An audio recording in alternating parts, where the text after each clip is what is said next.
আসসালামু আলাইকুম। আপনাদেরকে আজকে যুদ্ধ নিয়ে ইরান, ইসরায়েল এবং আমেরিকা মধ্যপ্রাচ্যের যে যুদ্ধ, এই যুদ্ধ নিয়ে আমার অ্যানালাইসিস শেয়ার করব। আগামী 6 মাস বা 1 বছর পরে এই যুদ্ধের পরিস্থিতি কতটা ভয়াবহ হতে পারে এবং এই যুদ্ধের পরে পৃথিবী কোন দিকে যাবে, পৃথিবীর অবস্থা কি হবে, পৃথিবী কীরকমভাবে চলবে বা কোন বলয়তে কে চলে যাবে। তো সেই তথ্য আমার অ্যানালাইসিস থেকে আপনাদেরকে শেয়ার করছি। প্রথমত হচ্ছে, আমরা যদি চিন্তা করি আমেরিকা, ইসরায়েল ইরানের বিরুদ্ধে যে হামলা করলো, এই হামলার পরবর্তীতে কিন্তু আমেরিকা এটা কল্পনাও করে নাই যে এত বড়ভাবে ইরান ব্যাক করবে এবং এত বড়ভাবে ইরান ধ্বংসযজ্ঞ চালাবে।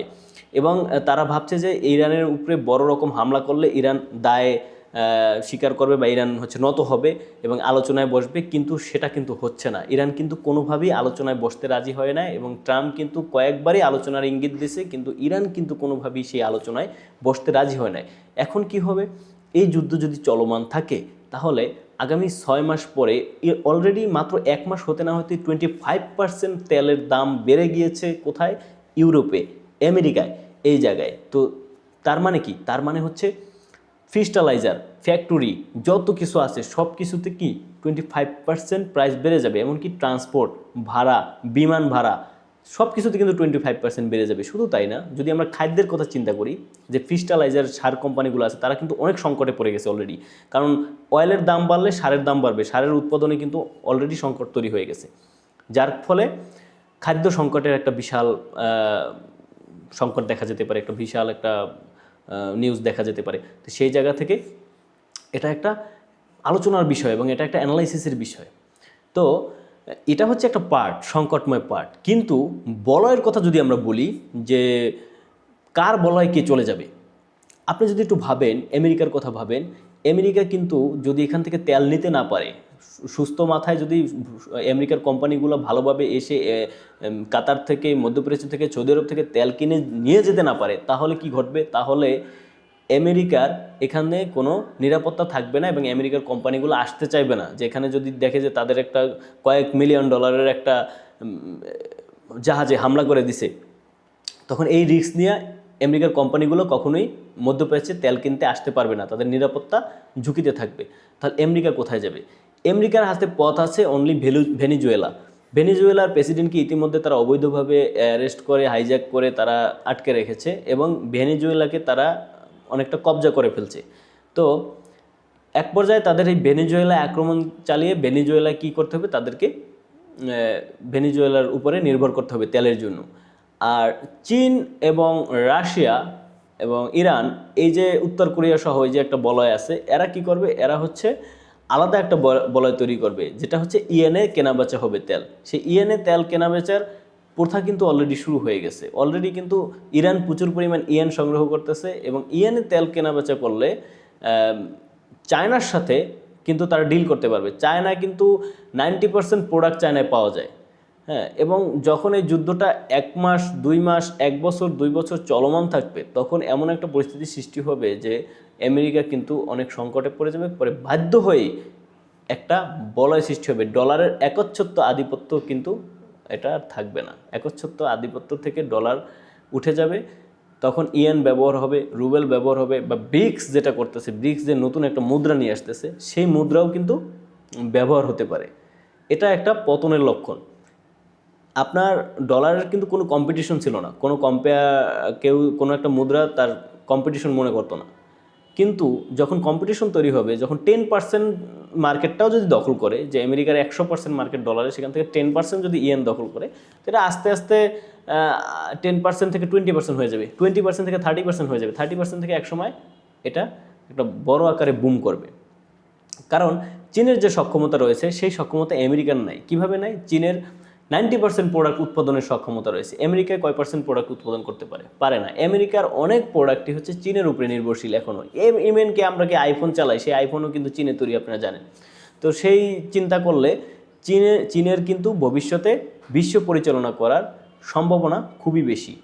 এবং আমেরিকা সহ, ভেনেজুয়েলা সহ তারা একটা বলয়ে চলে যাবে, কিন্তু সেটাও কিন্তু সহজ হবে না। কেন সহজ হবে না? যখনই ভেনেজুয়েলার কোনো সশস্ত্র বাহিনী তৈরি হবে, কিংবা ভেনেজুয়েলা যখন স্বাধীনতাগামী কোনো বাহিনী বা ভেনেজুয়েলার যারা আর্মি আছে তো তাদের বিরুদ্ধে যখন যুদ্ধ করতে যাবে, ভেনেজুয়েলা যদি কোনো অস্ত্র নাও থাকে তখন চীন রাশিয়া গোপনে প্রক্সি করবে তাদের সাথে, তখন আমেরিকার জন্য এটাও অনেক কঠিন হয়ে যাবে, মারাত্মক কঠিন হয়ে যাবে। যার ফলে সামনে যেটা দেখা যাচ্ছে যে আমেরিকার পতন খুব সন্নিকটে। যদিও এই কথাটা যতটা বলা সহজ, বাস্তবতা অনেক কঠিন। আপনারা হয়তো বলবেন যে কি বলতেছে বলতে বলে, এগুলো এত সহজ না, দুদিন পর ঠিক হয়ে যাবে। না, বিষয়টা এমন না। আসলে কেউই পৃথিবীতে কারোর জন্য কেউই অপেক্ষা করে না। আপনার চীনের যে অবস্থা, আপনার সারা বিশ্বের যত অ্যানালাইসিস আছে, অস্ট্রেলিয়া, আমেরিকা, আপনার ইউরোপ, তারপরে হচ্ছে চীন, জাপান, সব যুদ্ধ নিয়ে যারা অ্যানালাইসিস করে তাদের ব্রেন ভাই আমাদের থেকে অনেক অনেক বেশি। তারা অনেক গবেষণা করে, তারা লেখাপড়া করে, তারা দেশপ্রেমিক, তারা নিজেদের দেশকে সেভ করার জন্য যা যা করার সব করতে পারে। এবং তারা কিন্তু গবেষণা করে দেখেছে যে এই যুদ্ধে যদি এখন জড়ানো হয়, এই যুদ্ধে যে দেশ জড়াবে সে দেশ নিচে ডুববে। যার কারণে কিন্তু আমেরিকা এত বড় মিত্র হওয়ার পরেও তাদের সাথে যুদ্ধে যোগ দেয় না অনেক দেশ। এখন এর ফলাফল কি? এর ফলাফল হচ্ছে আমেরিকার ডলারের একচ্ছত্ব আধিপত্য কিন্তু আস্তে আস্তে ডিভাইড হয়ে যাবে। তারা যে পেট্রো ডলার চুক্তি করেছে মধ্যপ্রাচ্যের সাথে, সেই চুক্তির কি হবে? এই চুক্তি যখন যুদ্ধ লাগবে, যুদ্ধ কিন্তু পরিস্থিতি বদলায় দেয়। যুদ্ধ এমন একটা জায়গায় নিয়ে আসবে যে একটা পর্যায়ে যে ইয়েনেও তেল কিনবে মানুষ, ডলারেও কিনবে, যখন যেভাবে কিনবে চলতে তো হইব ভাই। তোমার জন্য কি আমি বসে থাকবো? আমার জন্য তুমি বসে থাকবে? থাকবে না। তো যার ফলে একটা সংকট তৈরি হবে এবং যুদ্ধ যখন লাগে তখন যুদ্ধই সিদ্ধান্ত একটা জায়গায় নিয়ে পৌঁছায় দেয়।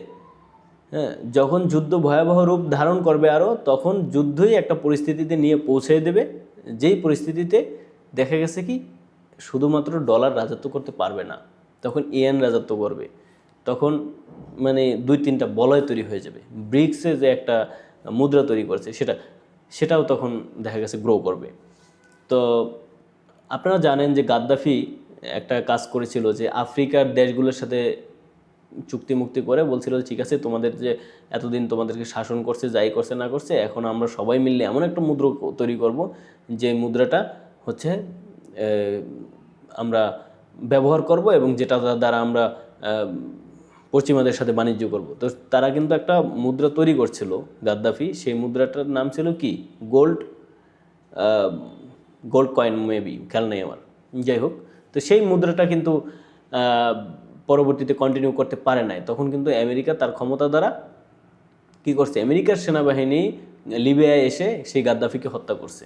যে গাদ্দাফি ছিল অনেক ভালো মানুষ এবং তিনি কিন্তু তার দেশের জনগণদের অনেক সুবিধা দিয়েছিল।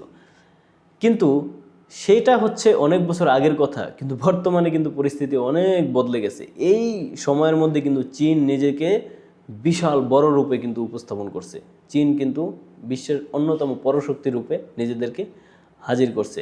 অর্থনৈতিক দিক দিয়ে, উৎপাদন সক্ষমতার দিক দিয়ে, সব দিক দিয়ে কিন্তু চীন নাম্বার 1 পজিশনে। এখন যদি চীনের সাথে কোনোভাবে কোনো ঝামেলায় জড়ায় আমেরিকা কিন্তু আমেরিকার অস্তিত্ব কিন্তু খুঁজে পাওয়া যাবে না।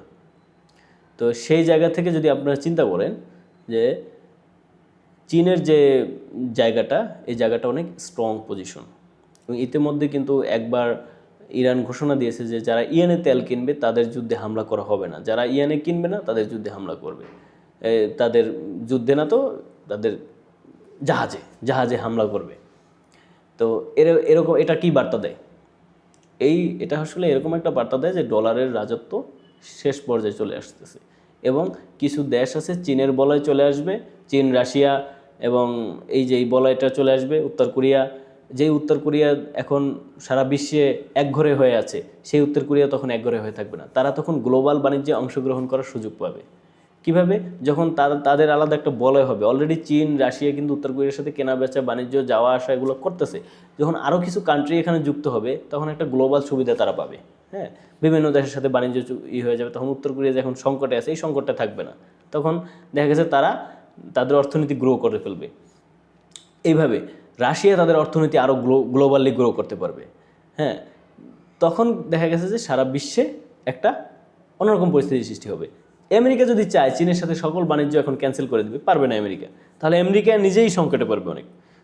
যার ফলে কি বাধ্য হয়েই মাল্টিপল কারেন্সি পৃথিবীতে ওপেন হয়ে যাবে এবং ডলারের একচ্ছত্ব আধিপত্য কি ধ্বংস হয়ে যাবে।